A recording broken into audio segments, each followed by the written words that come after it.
The globalist elite are using the pharmaceutical industry to carry out the biggest crime in the history of the world, according to former Pfizer Vice President Dr. Mike Yeadon, who warns that it will involve the deaths of millions, if not billions, of people. Dr. Yeadon has revealed that the COVID vaccines are bioweapons being used as part of a depopulation agenda by the deep state. Before we dive in, subscribe to the channel if you haven't already and join the People's Voice Locals community for exclusive and uncensored content and to support the channel.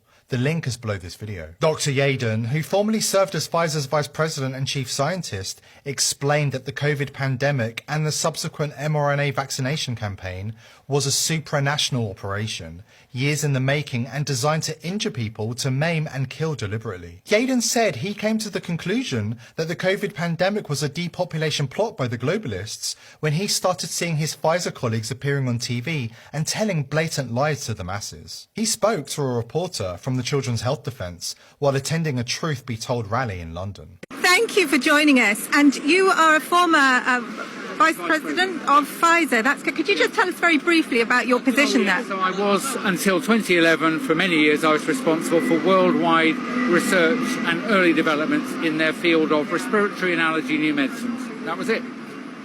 200 people indirectly across a couple of sites.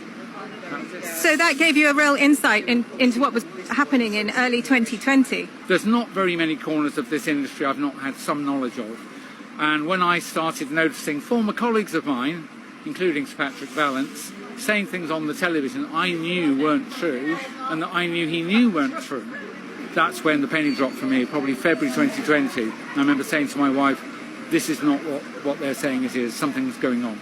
And then when I saw not only my country locking down, but dozens of countries locking down at the same time, I would say to your listeners, that was proof, and it's still proof, of a supranational operation. There's no way it could have happened at the local level, at the country level. Therefore, it must have occurred at the level above. Whether it was the WHO or the World Economic Forum or other, I don't know. But I'm convinced that action alone absolutely proves unequivocally that we didn't just get some virus drifting in and then, oh, we all panicked.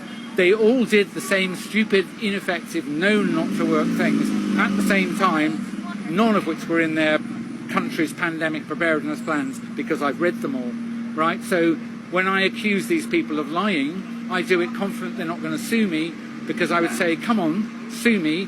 I'd love to have discovery in court. You will lose big time. And so they won't sue me. What they do is smear me and censor me, and I don't care anymore, because we're facing something much worse than an alleged virus. At the very least, the things people have been injected with, the injuries to people from these so-called vaccines, I'm afraid, I wish I could tell you that it was accidental, but it wasn't accidental. I've spent 32 years in rational drug design. I know, and I knew, and wrote it, before any of them had emergency use authorization, that they were dangerous.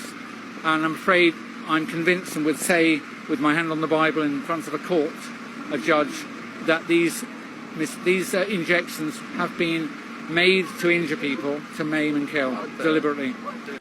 It's not the first time a Pfizer insider has blown the whistle, and the mainstream media has done everything they can to cover up the news. Pfizer executive Janine Small made a bombshell admission in October during a hearing of the European Union's COVID-19 response. Member of the European Parliament Robert Roos asked Small if Pfizer tested whether or not the vaccine prevented transmission. If not, please say it clearly.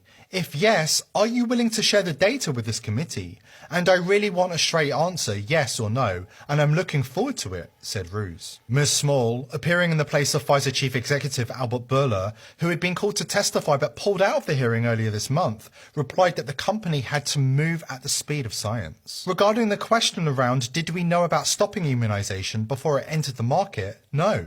Small admitted. The astonishing confession by Small raises serious questions about the massive propaganda campaign waged in 2021 to get everybody vaccinated.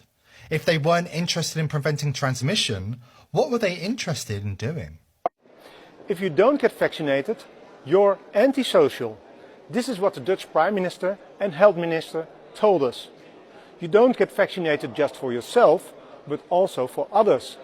You do it for all of society. That's what I said. Today, this turned out to be complete nonsense. In a COVID hearing in the European Parliament, one of the Pfizer directors just admitted to me, at the time of introduction, the vaccine had never been tested on stopping the transmission of the virus. This removes the entire legal basis for the COVID passport. The COVID passport that led to massive institutional discrimination as people lost access to essential parts of society. I find this to be shocking, even criminal. Please watch the video until the end.